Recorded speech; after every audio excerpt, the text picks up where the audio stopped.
Tim Heffernan. I'm a retired teacher, secondary teacher, member of OSSTF, Ontario Secondary School Teachers Federation, and I'll be chairing the meeting. And just to say the format, Helen Victorous, who is a long-time education activist and a member of the executive of ETT, the Elementary Teachers of Toronto.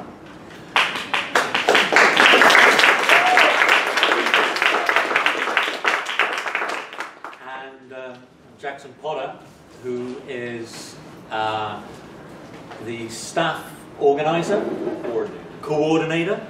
of the Chicago Teachers Union, and has been involved in not just in terms of being an official with the CTU, but was right in at the beginning in the formation of the Rank and File Teachers Caucus CORE, C-O-R-E, Caucus of Rank and File Educators, which I think many of the teacher activists here in the audience will be interested in finding out about. So the format of the meeting is going to be basically a Q&A session from the table, that Helen has some questions, and the questions were generated by members of the Greater Toronto Workers' Assembly, the Labour Committee.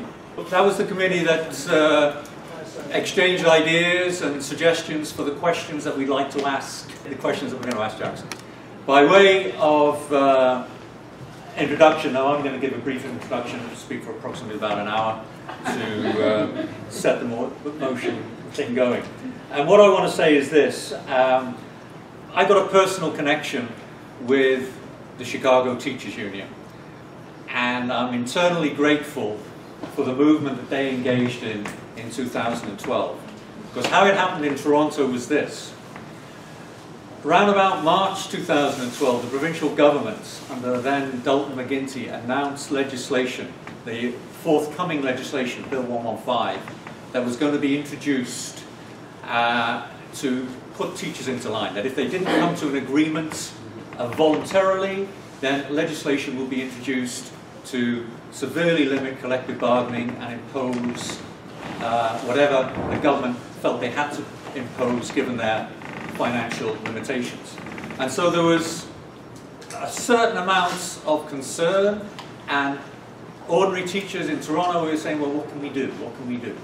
And what happened is that in June of that year, a couple of us got together and we came up with this idea that I'd seen on the internet of what they call in the States a grade-in, and translated to Canadian would be called a mark-in.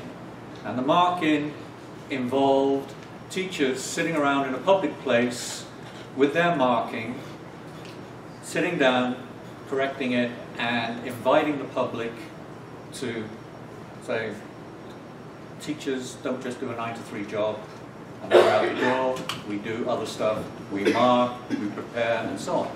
And we didn't know how this event was going to turn out, but two of us who organised it, we sent out emails, and we got 30 teachers on a Saturday afternoon, lovely day, Dundas Square.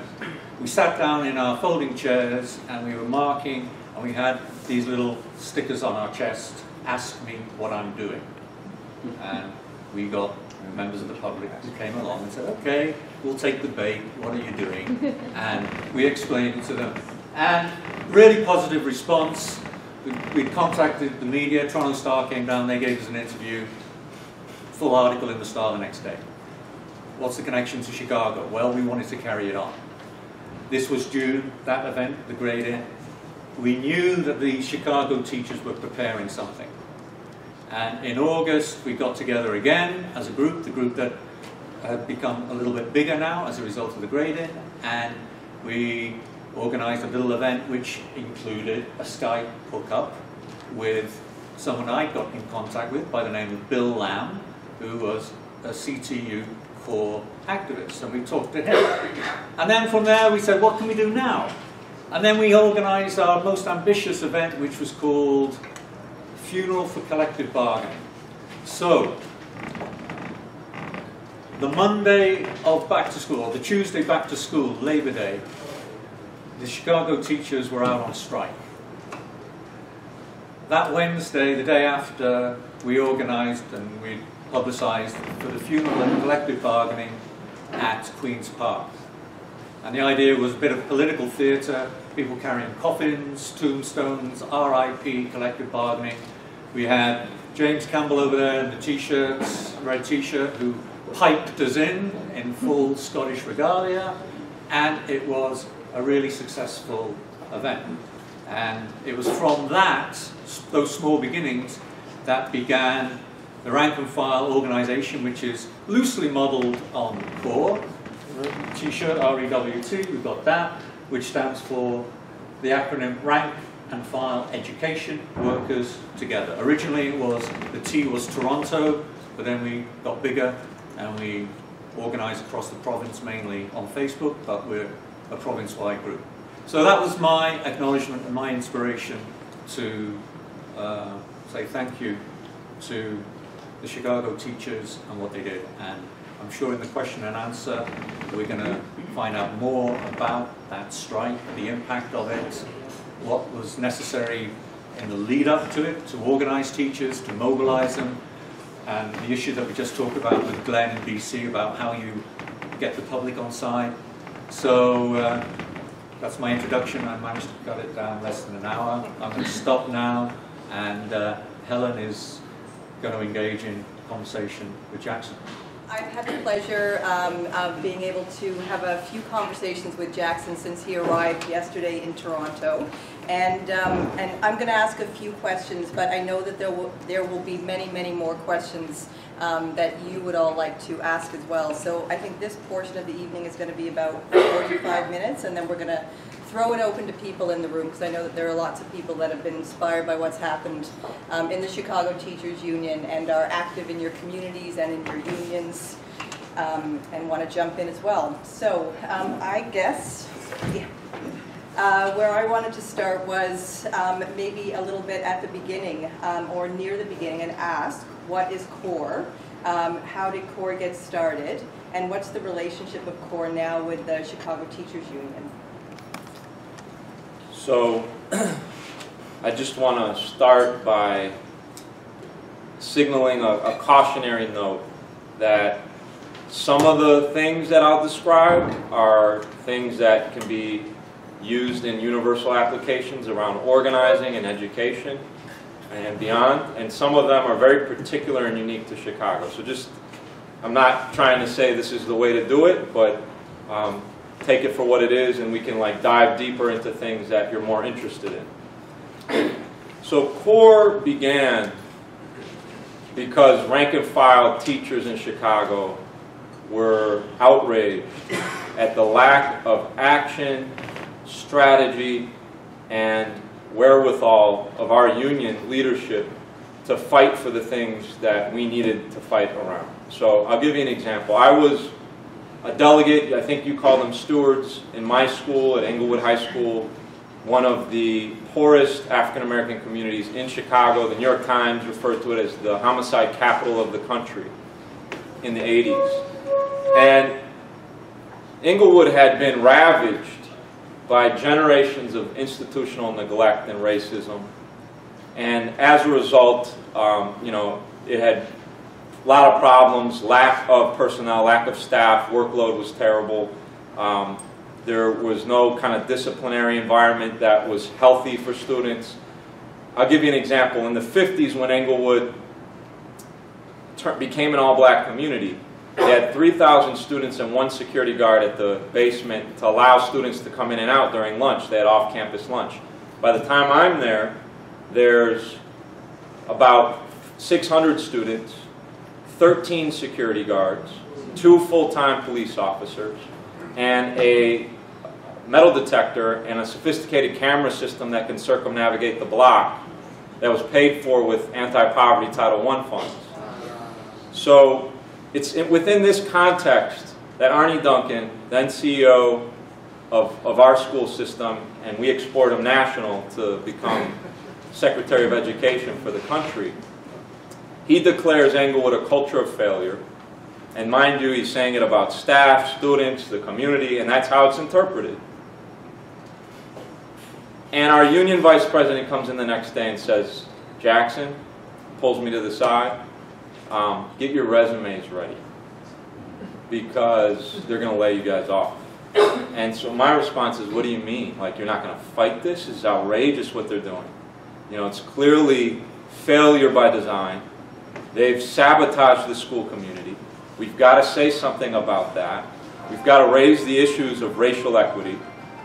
And we got to say it plain. And his response was, well, it's not in the contract. This is an extra contractual issue. There's nothing we can do. So that really was the context, and that was being experienced by lots of people around the city in similar situations. And eventually we started organizing and learning about each other's particular unique circumstances, going to meetings at the school board, going to community hearings, meeting with community organizations about these issues, developing lists and contacts and relationships, and starting to pressure our own union to do more. So that is really the basis on which CORE began. And I want to say a little bit about CORE's function now that we've taken power in 2010 and sort of what it does. But before I do that, there was important work that CORE did as a radical caucus within the union to shine the light on issues that the union was either unable to articulate or refused to do so because it struck them as being too risky. And as a result, they neglected to really engage around issues that had deep, profound implications for not only the membership, but the children and communities and families we serve. So, for example, Chicago has lost a tremendous amount of black educators over the last 10 years because of the closings, the turnarounds, the charter expansion. It's been a real attack on the black middle class in our city. Well, we made that a point. We filed an Equal Employment Opportunity Commission lawsuit on behalf of black teachers as a caucus because the union wasn't doing anything. And that differentiated us. And people started seeing, oh, these people are serious. And as a result, it attracted a lot of support very soon into our original launch. In terms of how the caucus relates to the union leadership now, caucuses within CTU are a lot like political parties. So traditionally, they sort of become visible during campaign season. But in the off season, they disappear into the woodwork because they're not needed. CORE was different. We were about the issues. We weren't seeking to take over the union initially. That came later when it was realized by most of us that nothing short of changing the union's culture was going to fix a lot of the problems we were facing. But now that we're in power, our exec board is all rank and file CORE members because the officers are elected with the executive board. So the 50 people are CORE members. Our leaders in our house meetings once a month are CORE members. They go to the mics a lot. They'll raise issues. And then CORE has a life of its own. That they have a steering committee that's elected by rank and file teachers. There's dues paying. It's a separate organization. And it's a lot like the analogy I would use. The union's a bit like a semi-truck in a traffic jam. You know, because of all the deep institutional roots, all of the bargaining requirements, all of the meetings that officials have to attend, it's very hard to make quick decisions. The caucus, on the other hand, can do things instantly if rank and file members want to take initiative. So one of our member leaders in CORE, who's also the co-chair of the caucus, decided she wanted to lead a test boycott in her school. And it was wildly successful, and we supported it. And the union helped ensure that none of those people were disciplined. And they had amazing support from the public and community. It was a cause célèbre on all the papers and in all the media. So they were able to really push that issue and make it a broad example of resistance to corporate reform. So CORE takes power in 2010. And then in 2012, the Chicago Teachers Union, as Tim said, waged a strike, and the Chicago Teachers Union represents all education workers within the Chicago public school system, right? So all elementary teachers.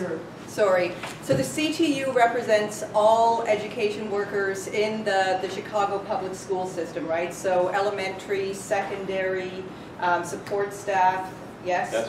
So a little bit different than our system here, obviously, but you were able to basically, in 2012, wage a strike that shut down the entire Chicago school system and also enjoyed massive public support. So can you talk a little bit about what the CTU did to mobilize both the membership as well as gain such widespread public support? Sure. Everybody can hear me okay? Yeah. Yeah. People doing all right? You feeling good? It's a little worn out after a long day, probably? Yeah. Well, to do what we did meant being even more worn out than usual. It was a lot of hard work, a lot of sacrifice. I mean, typically, I would be going to easily 5 meetings a week after school, you know, just to sustain a caucus, you know, list build at different public education events, etc. And at the key, I think, to our ability of engaging members and getting them to take action and do things they were not comfortable doing is you got to ask them, you know, and you got to figure out where they're at, and you got to determine what issues will move them. And so it was really sort of blending in a much more compassionate, you know, thoughtful, strategic discussion into the conversation with members around, like, well, what can we do about that problem that you're describing? Okay, you say it's hopeless, but they did something over here. We actually took a lot of our inspiration, believe it or not, from Canada. So Ginny Sims was CORE's first public event, the former president of the British Columbia Teachers Federation. And she talked about the strike they took in 2005. And that was a real example in terms of how they engaged members and how they talked about their concerns in a way that resonated with the broader public.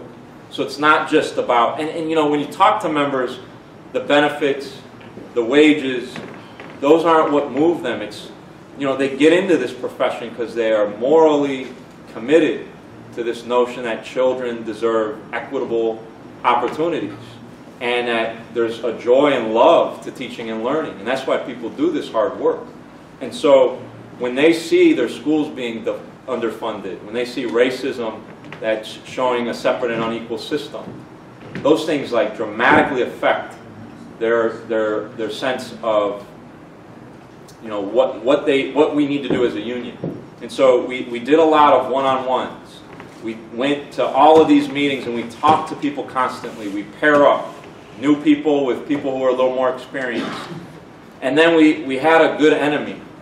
And having a good enemy and a good target and being able to explain what's the cause of this problem that you're describing and how does it connect with these terrible people that are making policy was really essential. So you had Rahm Emanuel.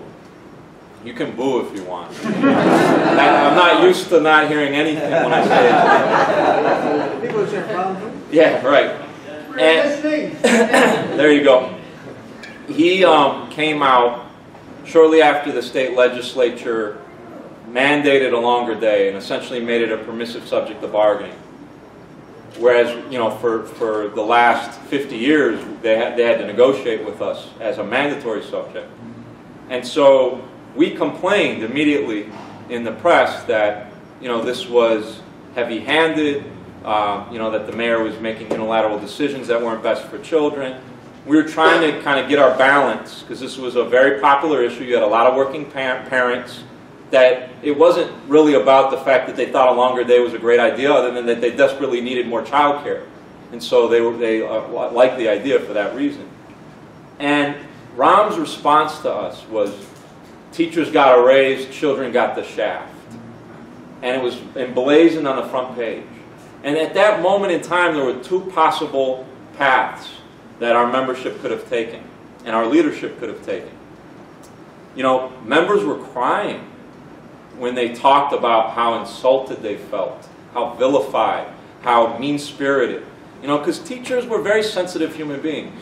we go into our classrooms and we're wholly dependent on the opinion of our students, even if we create a tough exterior and pretend like we're not.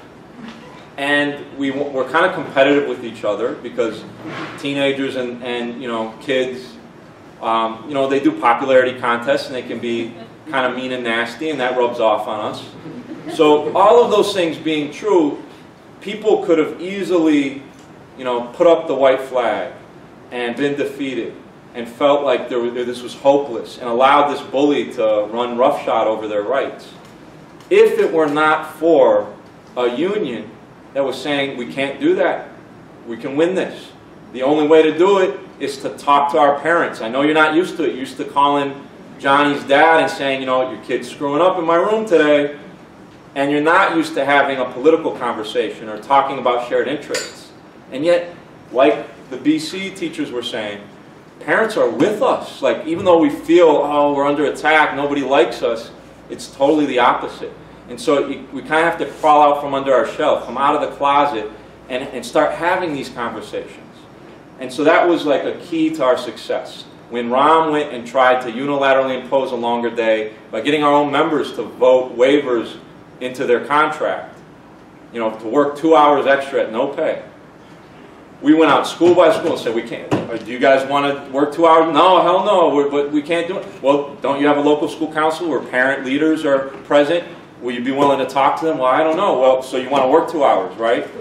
So it was that sort of like pep talk. We were the coaches. We were helping members see their own agency and power. And sure enough, in every single parent meeting where this waiver was brought up, and we made arguments, we need a better day, not a longer day. We have the highest class sizes in the state. We've got woefully inadequate staffing levels. You know, you have these schools being closed down because they don't have extra resources like counselors, social workers, etc. So once those arguments were made, every single meeting that our members led with parents, they won them over. Even parents who were skeptical initially, even parents who were kind of snooty, had a lot of resources, and didn't really care for the union too much, because teachers are such a compelling presence in their world and they have such an important role for their families, it made a difference. So that enabled our members to take further steps later, and it's really about ramping up the expectations and creating higher expectations. So yeah, maybe initially it's wearing a red shirt on Fridays, saying, yeah, I'm part of the union, I'm proud of it, to each other, really, because, I mean, the kids will ask, but they're a secondary audience, and to your administration. And you take that step, and then, or you talk to your LSC like members did around the longer day, and then they were ready to go and do an informational picket about the contract with parents, about why we were considering going on strike. You know, it wasn't such a far leap from step one to that next step. Thank you.